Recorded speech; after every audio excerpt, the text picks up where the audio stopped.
का SST का chapter हम रीड करेंगे सॉइल। सॉइल कहते हैं मट्टी को। मट्टी कितनी किस्म की होती है इसमें पढ़ेंगे हम। इसमें लिखा हुआ है कि अगर हम एक तरफ से सोचते हैं और पढ़ते हैं कि देखते हैं तो सॉइल जो है वो हमारे लिए इम्पॉर्टेंट नहीं है, लेकिन जब हम सॉइल के बारे में स्टडी करते हैं तो पता चलता है कि सॉइल हमारी लाइफ में कितनी ज़रूरी है।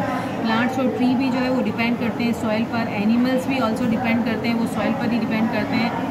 प्लांट्स और एनिमल दोनों के लिए सॉइल यानी कि मट्टी बहुत ज़रूरी है, इसके बगैर लाइफ इम्पॉसिबल है। पहले हम ज़रूरतें देखते हैं कि सॉइल है क्या। सॉइल जो है वो एक तरह की लेयर है जो कि हमारी ज़मीन के ऊपर जो है वो फैली हुई है। ज़्यादातर हिस्सा सॉइल का है, जो अपर लेयर है वो हमारी वो सॉइल की किस तरह से डेड लीव्स यानी कि जो सूखे हुए पत्ते होते हैं, जो प्लांट मुरझा जाते हैं, इस तरह से जो है वो कुछ सूरज की रोशनी में जो है वो मट्टी बन जाते हैं। इसी तरह रैन बारिश की वजह से बारिश जो है वो हेल्प करती है प्लांट्स और पौधों को बढ़ने में। अब soil differ from place to place. Soil जो है वो हर जगह पे where it is rain little, जहाँ पर बारिश कम होती है, the soil is sandy and dry, वहाँ की ज़मीन की मट्टी जो है वो ड्राई होती है यानी कि खुश्क होती है। In such area there is very little plant and animal life, वहाँ पर जो है वो बहुत कम पौधे होते हैं और वहाँ पर बहुत कम जानवर ज़िंदा रहते हैं। यानी कि कौन सी, जैसे कि रेगिस्तान हम कहते हैं, डेजर्ट कहते हैं, वहाँ की मट्टी जो है वो ड्राई होती है। फार्मिंग इज़ ऑल्सो डिफ़िकल्ट, यानी कि वहाँ पर खेती बाड़ी भी मुश्किल हो जाती है। सो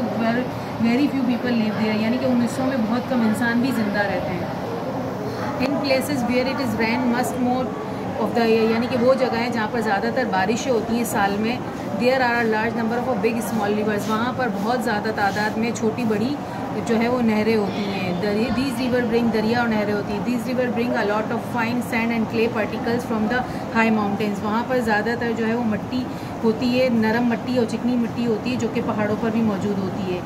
अब ये पहाड़, ये जो चिकनी मिट्टी होती है ये उन एरियाज़ में होती है जहाँ पर बारिश ज़्यादा होती है। इसी तरह कुछ एरिया में जहाँ पर माउंटेन यानी कि पहाड़ ज़्यादा होते हैं, वहाँ की मिट्टी रॉकी एंड स्टोनी यानी कि पथरीली होती है, छोटे छोटे से पत्थर वहाँ की मिट्टी में होते हैं। कुछ एरियाज़ ऐसे होते हैं, हिली एरियाज़, जहाँ पर जो है वो मुख्तलिफ़ किस्म की सॉइल होती है। कौन कौन सी, यानी कि फर्टाइल जरखेज़ करने के लिए, जो कि कल्टीवेशन यानी कि जो कि जो है वहाँ पर खेती बाड़ी करने में, ज़राअत करने में मदद देती है।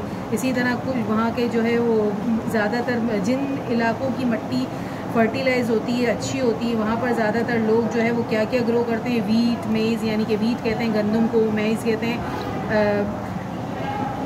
भुट्टा, और वहाँ पर चावल भी ज़्यादा जो है वो मिकदार में उगाए जा सकते हैं। और कुछ डेजर्ट एरिया होते हैं, वहाँ की जो मिट्टी होती है वो सैंडी और रोकी होती है, यानी कि पथरीली होती है। Hate is level and that place is understanding a small Sandy hills, वहाँ पर छोटी छोटी पहाड़ियाँ भी होती हैं। वहाँ के जो है वो लोगों को ज़्यादातर बारिश नहीं मिलती है क्योंकि वहाँ की जो है वो मिट्टी पथरीली होती है। वो लोग जो है वो वेजिटेबल्स वगैरह भी जो है वो उगा नहीं सकते हैं, वहाँ पर जो है कोई फसल नहीं अच्छे से उगती है। इसी तरह अगर सर्द एरिया में हम देखें जो कि ईस्टर्न पार्ट की, कंट्री के ईस्टर्न पार्ट में होती है, वहाँ पर जो है वो डेजर्ट ज़्यादा होते हैं, जैसे कि बलूचिस्तान में। अब यहाँ पर जो है वो एक बड़ा एरिया होता है जो कि बारिश से महरूम होता है, तो वहाँ के लोग भी जो है वो ज़्यादातर नहीं रह सकते हैं क्योंकि वहाँ पर सब्जियाँ, फल वगैरह नहीं उग सकते हैं, वहाँ पर जानवर नहीं होते हैं, वहाँ पर पौधे नहीं उग सकते हैं। तो ये सॉइल जो होता है वो हर किसी की लाइफ में, यानी कि हम बगैर सॉइल के नहीं रह सकते।